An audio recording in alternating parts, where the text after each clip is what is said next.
I'm Kay, and this is Nova. We're from Rhode Island, and you're watching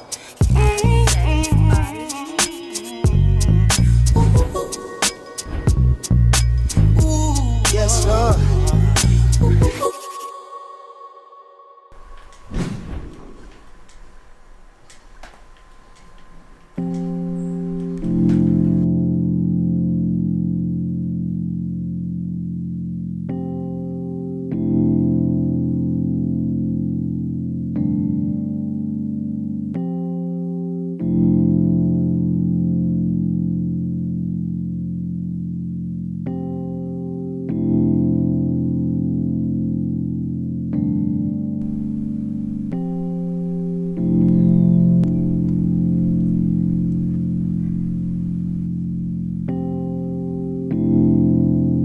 Well, I know at the beginning of the year we kind of made that chart, and we kind of had high expectations on following it, and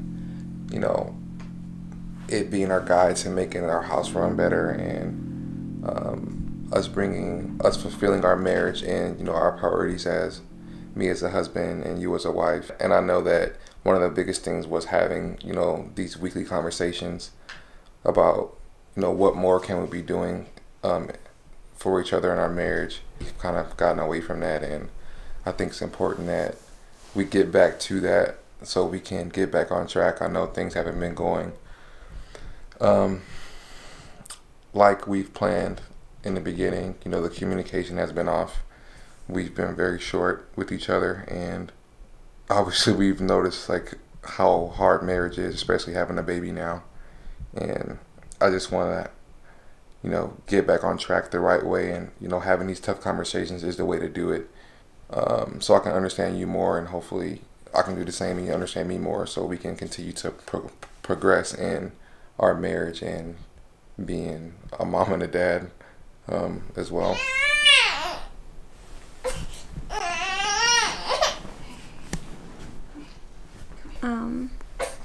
One of the things that has been frustrating for me is, well, one, poor communication or lack of communication.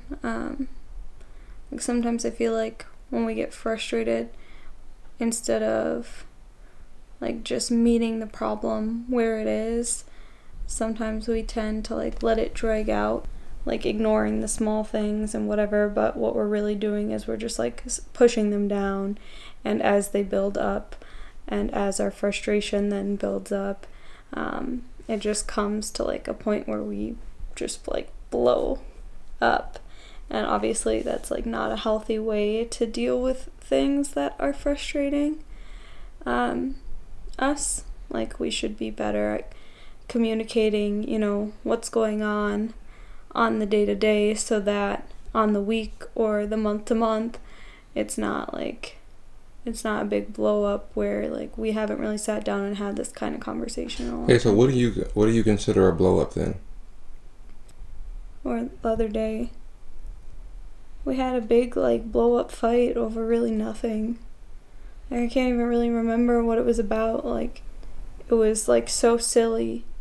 It could have just been avoided, but because like I think we had just been like suppressing the little things that had been annoying or frustrating us, when another one happened, we just let it take over, and like all of those little frustrations had piled up on top of each other to become this huge pile of stuff that we hadn't talked about or worked through. The way that I was raised, a blow up to you is not a blow up to me. That's how we handle things the way I grew up. It's like sometimes you dish it out, you throw it all out there, and you kind of get your feelings out and you move on. And obviously, being around you and your family and knowing you for so long, that's not the way you handle things. And I think the hardest thing for both of us is trying to understand each other from that, even though we've been together for 6 years. Doesn't mean that we still don't have the issues of like trying to understand each other. And I think it's crazy because even though we've known each other for 6 years, that we still kind of deal with those things. And I'm sure that's what a lot of people deal with, but it's trying to figure out how we do that. Where does that come from? How do we break those habits? of how I view something and how you view something. I mean, I think you bring up a good point. Like, in my family, we talk a lot, probably a little too much sometimes. And at least in my experience with you, I've seen a very different communication style where sometimes, like, the small things aren't talked about and, like, they become big things because they're not talked about. They come out in different ways. So I can definitely see how, you know, the way that our families communicate influence the way, obviously, that we believe is the correct way to communicate in relationships. I feel like when we have the conversations, like, you're listening to me, but you don't really hear me.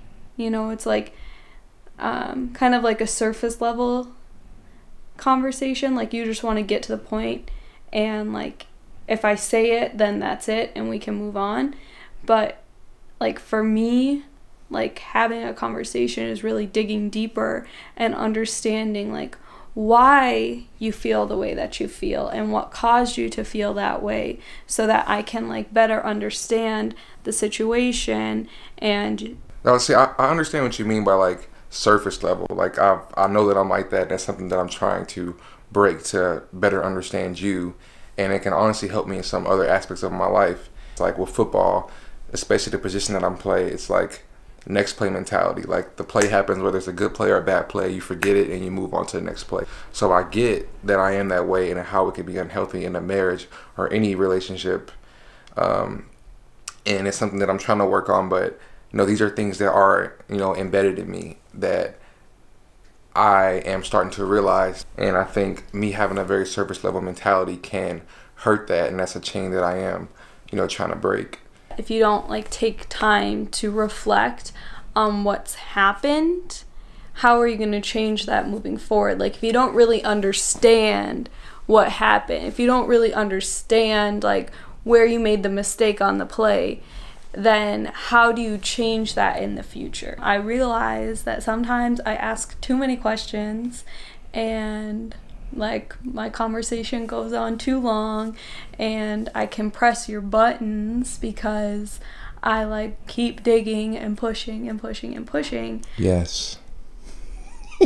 I acknowledge that, but at the same time, like, I think those kinds of questions, at least for me, like, asking those questions about why do you feel that way, like, what can I do differently, is important in evolving in a relationship and with yourself too. If you don't ask the questions, I think you miss a big part of not only the other person, but also yourself. I mean, I hear what you're saying, like, you know, and like I said, I'm just not like that, and I know that my role as a husband is to try to understand you more and to try to not necessarily think the way that you think, because to me personally, that's never going to happen. And I think that's where I rely on my faith to, you know, just understand what God is telling me, how I'm supposed to be a husband. You know, what are my roles? What are the things I'm supposed to be doing as a husband? I think that it's not only leaning on your faith, but I think a big part of it is also, like, understanding that we feel loved in different ways. Like, your job as my husband and my job as your wife is to love you. I feel like I haven't been being loved in my love language, and I think that's, like, an important piece when we talk about our roles as husband and wife, because I'm supposed to love you and you're supposed to love me, but the way in which we both feel loved is different. So it doesn't work for me to love you the way that I feel loved. Like, I think sometimes when we get frustrated in our relationships, we're like, oh, well, he's not giving me what I need or what I want, so I'm not going to do the things that he wants.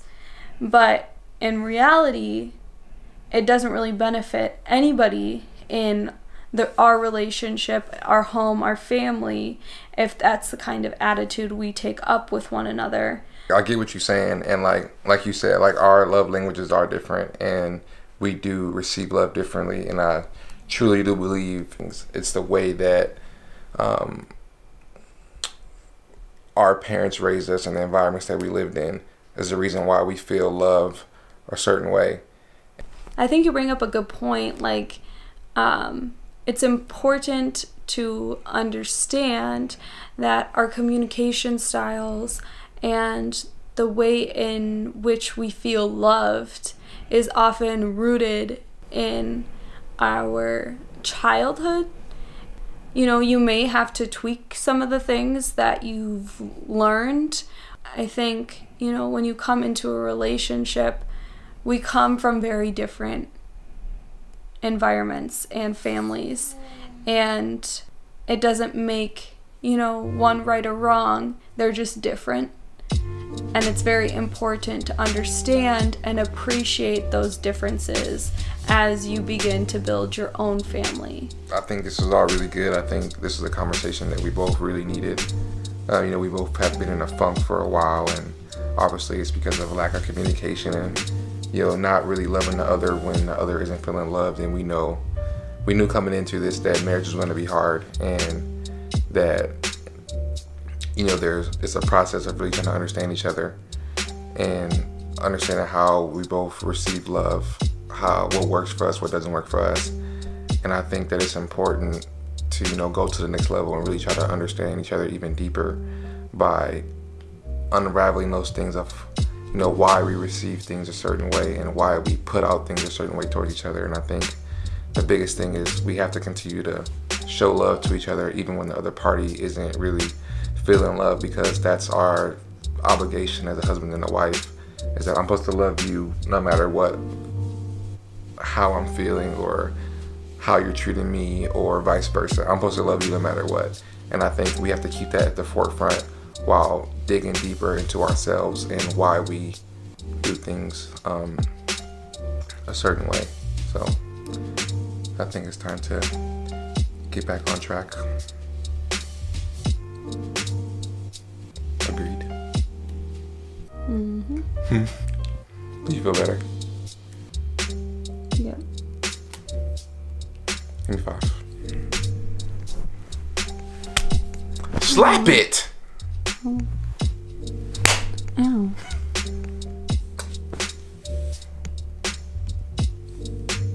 Gross. What you doing?